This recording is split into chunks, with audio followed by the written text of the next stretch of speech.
So hi this is Prabhat Ranjan. स्वागत करता हूँ आज के इस नई यूट्यूब वीडियो में जिसका रिव्यू कर रहे हैं महाराष्ट्र के one of the top private engineering colleges में से एक, जहां प्लेसमेंट्स लाजवाब है। Being a private institute, state private institute, आपका प्लेसमेंट शानदार देखने को मिलेगा। चाहे आप बात कर लेते हो आईटी सेक्टर हो या कोर सेक्टर हो, प्लेसमेंट्स हर जगह बढ़िया है। Campus infrastructure lush and green होने के साथ वेल मेंटेन्ड ग्रीनरी, सारी चीजें बैलेंस्ड हमें इंफ्रास्ट्रक्चर देखने को मिलता है। आपको फी स्ट्रक्चर भी कम देखने को मिलेगा। हालांकि प्राइवेट इंस्टीट्यूट है लेकिन maximum of their branches are government aided, जिसकी वजह से हमें फी स्ट्रक्चर भी कम देखने को मिलता है। तो प्लेसमेंट्स के हिसाब से फी स्ट्रक्चर देख लो, आरओआई रिटर्न ऑन इन्वेस्टमेंट बहुत तगड़ा है। हम बात करें W Sangli Walchand college of engineering Sangli Maharashtra में स्थित एक प्राइवेट इंस्टीट्यूट है। हालांकि बहुत सारे इनके ब्रांचेस गवर्नमेंट एडेड है, तो इसे कह सकते हो गवर्नमेंट एडेड प्राइवेट इंस्टीट्यूट है। स्थापना हुई थी 1947 में एंड 2025 में इन्हें एनआरएफ इंजीनियरिंग रैंक बैंड 201 से 300 के बीच रखा गया है।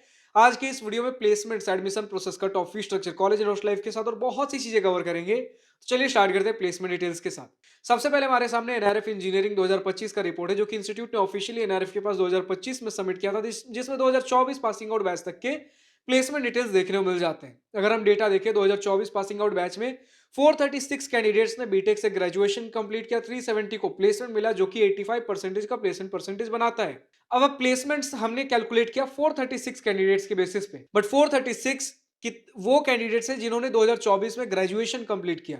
इसके एक साल पहले प्लेसमेंट्स चालू होते हैं, तो हो सकता है इस समय तक किसी स्टूडेंट का किसी सब्जेक्ट में बैक लगा रह गया हो जो क्लियर नहीं हुआ, तो आप प्लेसमेंट्स के लिए एलिजिबल ही नहीं थे।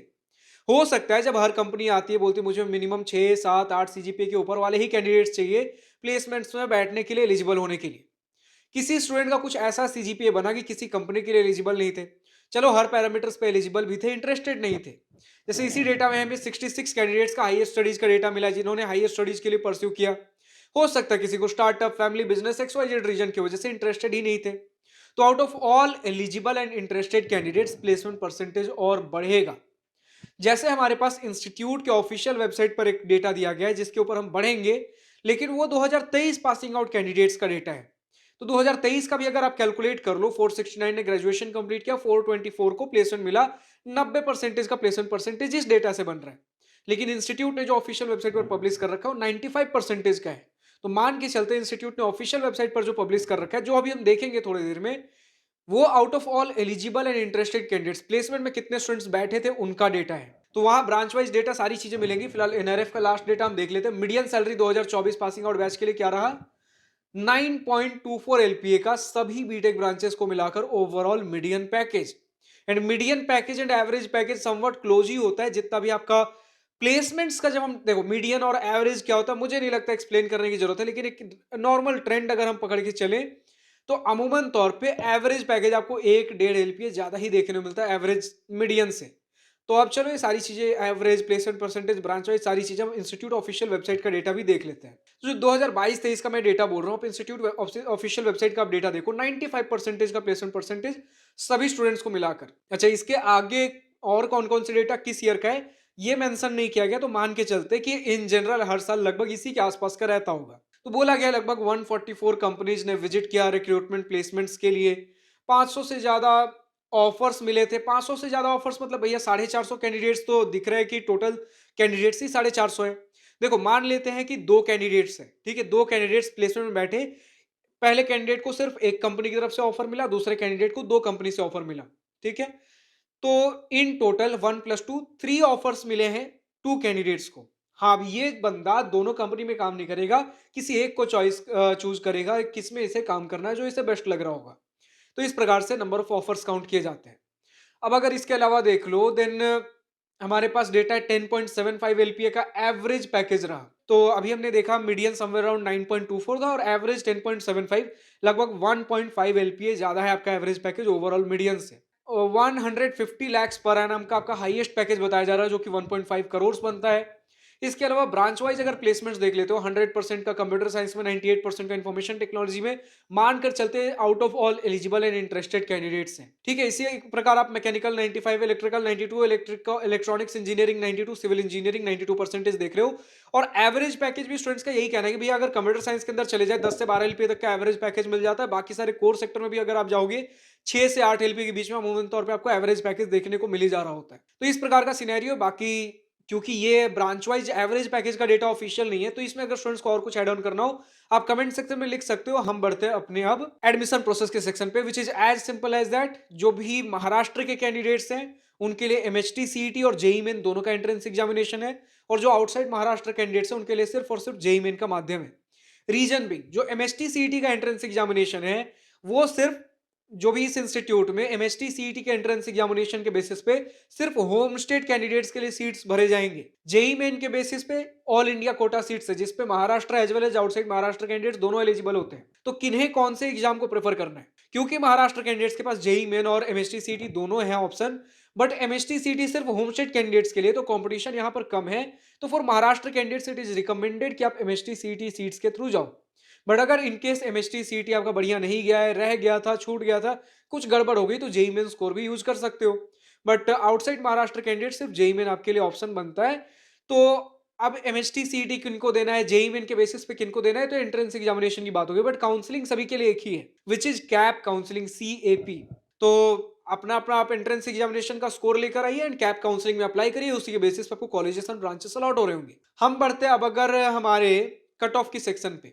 अब यहाँ सिनेरियो ये बनता है भैया कि अगर आप जेई मेन के बेसिस पे एडमिशन ले रहे हो, जेई मेन वाले कैंडिडेट्स, तो artificial intelligence and machine learning का आपके पास एक ब्रांच होगा, कंप्यूटर साइंस एंड इंजीनियरिंग का होगा, information technology, robotics and automation.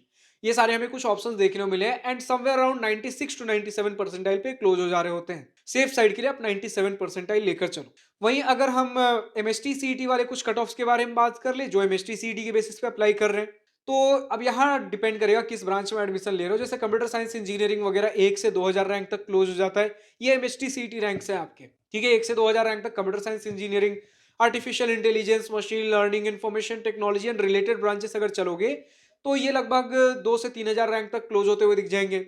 Mechanical engineering, robotics and automation वगैरह 6000 रैंक तक, एंड सिविल इंजीनियरिंग 8000 रैंक तक हमें क्लोज होता हुआ दिखा है। इलेक्ट्रिकल इंजीनियरिंग वगैरह भी 6000, इलेक्ट्रॉनिक्स 4-4500 तक हमें क्लोज होता हुआ दिखा है। इस प्रकार के एक रफ कट ऑफ डिटेल्स रहे आपके सामने, एंड ये सारे जनरल कैंडिडेट्स के लिए थे जिनके पास किसी भी प्रकार का कोई रिजर्वेशन बेनिफिट नहीं है। हालांकि जब आप जेई मेन से एडमिशन लेते हो तो उसमें ऐसे भी कोई रिजर्वेशन बेनिफिट नहीं होता है, बट जब एमएसटी सीईटी से एडमिशन लेते हैं यहाँ पर कैटेगरी रिजर्वेशन बेनिफिट्स होते हैं। बट जो हमने कट ऑफ डिस्कस किया जनरल कैंडिडेट्स के लिए थे, जिनके पास किसी भी प्रकार का कोई रिजर्वेशन बेनिफिट नहीं था। अब अगर आपको जो भी स्टूडेंट्स इस कॉलेज से इस वीडियो को देख रहा हो और कुछ कट ऑफ डिटेल किसी कैटेगरी के लिए लिखकर बताओ ना, कमेंट सेक्शन में लिख सकते हो।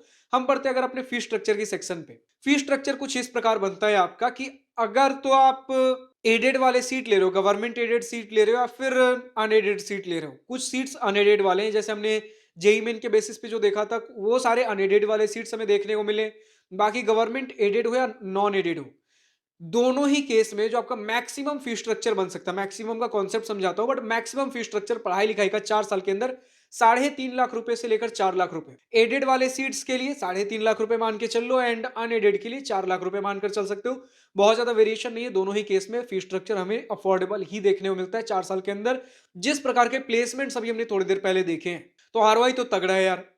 अब मैक्सिमम मैंने क्यों बोला, क्योंकि अब डिपेंड करता है आप किस कैटेगरी से हो, उसके बेसिस पे आपको फी वेवियर्स भी देखने को मिलता है। अगर आप SC ST हो, नेग्लिजिबल फी स्ट्रक्चर, कुछ आई गेस 2000 के आसपास आपका पर ईयर का ये पढ़ाई लिखाई का खर्च लग रहा होगा। ओबीसी वगैरह हो 50 से 60 हजार आपका पर ईयर का खर्च लग रहा होगा। वहीं अगर आप VJNT के केस में भी 10,000 के आसपास का हमारे पास 10 से 11,000 का फी स्ट्रक्चर हर साल का देखने को मिल जाता है। तो इसी प्रकार का एक अफोर्डेबल फी स्ट्रक्चर ही हमें देखने को मिलता है। अब अगर हॉस्टल एंड मेस के टर्म से बात कर ले, तो स्टूडेंट्स ने बोला है कि हर साल का हॉस्टल का खर्च, सिर्फ रहने का खर्च 25,000 रुपए के आसपास हमें देखने को मिला है, यानी 4 साल का आप 1 लाख रुपए मान के चल लो। मेस का खर्च, खाने का खर्च आपको हर महीने स्टूडेंट्स ने 2500 रुपीज बताया है। तो इसी प्रकार का आपका खर्च रहता है। अब अगर आपको हॉस्टल एंड मेस वगैरह लेना है, गर्ल्स के लिए तो कंपलसरी बताया गया है हॉस्टल्स, बॉयज के लिए ऑप्शनल है। तो उस हिसाब से आप अपने फी स्ट्रक्चर वगैरह कंक्लूड कर सकते हो, कैलकुलेट कर सकते हो। एंड इसके अलावा स्टूडेंट्स को अगर और किसी प्रकार का डेटा, स्कॉलरशिप का डेटा लिखकर बताना हो, ऐसे अगर डेटा हो तो मैं रिक्वेस्ट करूंगा जरूर लिखकर बताइए, जो कि भी इस इंस्टीट्यूट में स्टूडेंट्स के बीच पॉपुलर है। या तो इंस्टीट्यूट के द्वारा कोई स्कॉलरशिप हो सकता है, state government, central government, private scholarship, comment section में लिखकर बताइए। स्कॉलरशिप का नाम, एलिजिबिलिटी क्राइटेरिया, कितना अमाउंट मिल जा रहा होता है, आपके बैच से कितने स्टूडेंट्स ने अप्लाई किया, कितनों को मिला, डॉक्यूमेंट्स कौन से रिक्वायर्ड होते हैं, एप्लीकेशन कब खुलता है, डेडलाइन क्या रहता है। अगर ये सारी चीजें हमें कमेंट सेक्शन में लिखकर बताते हो, स्टूडेंट्स को एक सहूलियत मिलता है कि अगर वो एलिजिबल हैं इन बातों का ध्यान रखें तो कम से कम इतना तो फाइनेंशियल बर्डन उनके लिए कम हो जा रहा होगा। फाइनली हम बढ़ते अपने कॉलेज नोट्स लाइफ की सेक्शन पे, जिसका स्टूडेंट को सबसे बेसब्री से इंतजार होता है।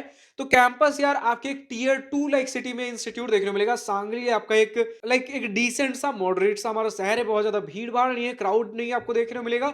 नॉर्मल डिसेंट सा शहर है, बट ऐसा भी नहीं है कि बहुत ही अजीब जगह है। मतलब एक डिसेंट, बहुत ज़्यादा क्राउड नहीं है, लेकिन फैसिलिटीज़ लगभग हर प्रकार की चीज़ें, कैफ़ेज़, थिएटर्स, रेस्टोरेंट्स, सारी चीज़ें आपको ईज़िली एक्सेसिबल मिलेंगी। कोई आउटस्कर्ट्स में लोकेटेड नहीं है, शहर के अंदर ही आपका इंस्टीट्यूट लोकेटेड है। 90 एकड़, 90 एकर्स का आपको कैंपस देखने को मिल जाएगा। बहुत बड़े-बड़े एज़ सच बिल्डिंग्स नहीं है, क्योंकि 1947 का आपको इंस्टीट्यूट मिलेगा। बिल्डिंग्स थोड़े पुराने देखने को मिल सकते हैं, जहाँ रेनोवेशन की ज़रूरत है। बट इंस्टीट्यूट अपने आप में जिस प्रकार की मेंटेनेंस की गई है, ग्रीनरी जो है, वेल मेंटेन्ड आपको ग्रीनरी देखने को मिलती है। कहीं तो अगर आप देखोगे तो एक गवर्नमेंट इंस्टीट्यूट लाइक इंफ्रास्ट्रक्चर, मतलब डिसेंट सा, बढ़िया, इस प्रकार का इंफ्रास्ट्रक्चर, बहुत लैविश बड़े चौड़े बिल्डिंग्स, वैसी चीजें नहीं है, बट एक अच्छा इंफ्रास्ट्रक्चर हमें देखने को मिल जाता है। चाहे लाइब्रेरी हो जाए, स्पोर्ट्स फैसिलिटीज हो जाए, क्लासरूम्स हो जाए, हर प्रकार की चीजें बढ़िया है। स्पोर्ट्स फैसिलिटी में आपको बड़े साइज के क्रिकेट, फुटबॉल वगैरह के लिए फैसिलिटीज, ग्राउंड्स देखने को मिल जाते हैं। इंडोर में भी चेस, कैरम वगैरह की facilities, decent decent sports facility वगैरह प्रेजेंट है। डिसेंट से ही आपके इवेंट्स एंड फेस्ट हो जा रहे होते हैं। एक बड़ा फेस्ट हो गया आपके साल में, इसके अलावा आपके स्पोर्ट्स वगैरह के लिए तो फैसिलिटीज हमने बात कर ही लिया। सीनियर स्टूडेंट्स बताया कि हेल्पफुल हैं। आपके student run activities, societies, clubs वगैरह हमें बढ़िया देखने को मिलते हैं। तो ओवरऑल कैंपस ऐसा है कि किसी मामले में ऐसा एक्सट्रीम बहुत ज्यादा कुछ अच्छा देखने को नहीं मिलेगा कि इस मामले में कुछ ज्यादा ही रौनक शौनक डाल दी गई हो। ओवरऑल कॉलेज लाइफ आपको बैलेंस्ड मिलेगा। स्पोर्ट्स फैसिलिटीज हो जाए, इंफ्रास्ट्रक्चर, ग्रीनरी, सारी चीजें बढ़िया, यानी कि वेल बैलेंस्ड पैकेज हमें देखने को मिल जा रहा होता है। एंड जब इतनी सारी चीजें हो गई भैया कि शहर लाइक कैंपस से बाहर निकलेंगे, चीजें हमारे लिए इजीली एक्सेसिबल हैं, बहुत ज्यादा क्राउड नहीं है, लेकिन सिटी लाइफ भी हमें देखने को मिल जा रहा होगा, प्लेसमेंट्स भी, आरओआई बहुत तगड़ा हमें देखने को मिल जाता है। तो कनेक्टिविटी, एक और पॉइंट हमारा कनेक्टिविटी होता है। ये कैसा है? तो nearest railway station Sangli railway station है, 3 से 4 किलोमीटर की दूरी पे कैंपस से।